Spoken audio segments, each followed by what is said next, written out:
దిగులేలా నా యేసయ్యా నీవు నా తోడు ఉన్నావయ్యా నాకు భయమేలా నా యేసయ్యా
ఎలా ఉంటాం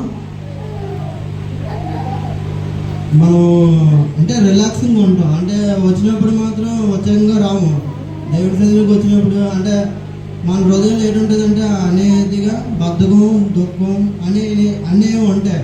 దేవుడి సన్నిధి రాబడికి ఇక్కడ వచ్చినప్పుడు కూర్చోబడికి మనం ఏదైపోతాం అంటే మన ఒళ్ళు అది సహకరించదు. అంటే సహకరించాలంటే మనం వచ్చేది ముందు నియమాలు అంటే దేవుడి సన్నిధికి వచ్చినప్పుడు మనం దేవుడు వాక్యం ఎలా వినాలి, దేవుడి పాటలు ఎలా పాడాలి,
ఏం చెప్తున్నారండి?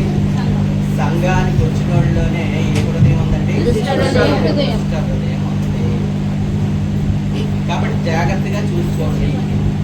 ప్రార్థన చేశాను, జాగ్రత్తగా చూసుకోండి సహోదరులారా.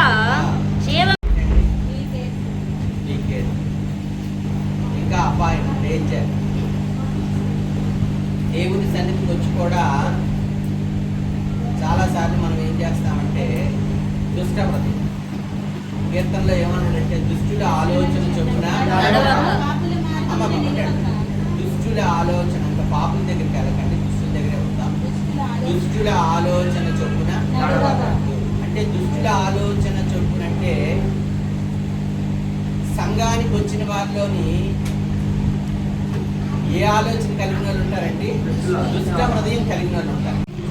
నేను పాస్ అయిపోయాను, దేవుని కృపను బట్టి నేను పాస్ అయ్యాను. నేను అనుకోకుండానే నేను అనుకున్నాను ఇంకెక్కువ మార్కులు వస్తుంది. ఏదేమైనా నన్ను దేవుడు అంత రీతిగా నాకు ఇచ్చినందుకు పాస్టర్ గారికి వందనాలు చూపించుకున్నాను. మరి మీకు కూడా వందనాలు. మరి నేను కూడా ఇంటర్ ఫస్ట్ ఇయర్ అయితే పాస్ అయిపోయాను. మంచి మార్క్స్ వచ్చాయి. కొంచెం అప్సెట్ అయ్యాను ఫస్ట్ అయితే. మమ్మీ కూడా కొంచెం డిసప్పాయింట్ అయ్యింది. సాక్షులు చెప్పేదాన్ని నాకు గుండెల్లోకి వస్తుంది, చాలా గుండెల్లోకి వస్తుంది అని చెప్పేదాన్ని. మరి అక్కడ ఉన్న వాళ్ళు అందరూ ఆలకించారు, దేవుడు ఆలకించారు. మరి ఏంటంటే కేజీకి వెళ్ళేదాన్ని టాబ్లెట్లు ఇచ్చారు.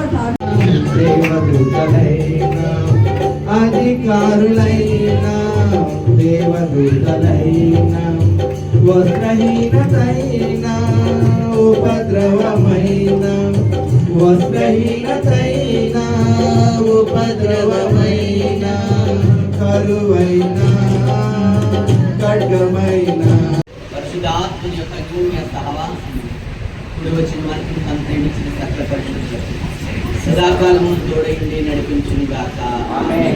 యేసు రక్తమే యేసు రక్తమే యేసు రక్తం సంపూర్ణ విజయం కలుగును గాక. ఆమేన్.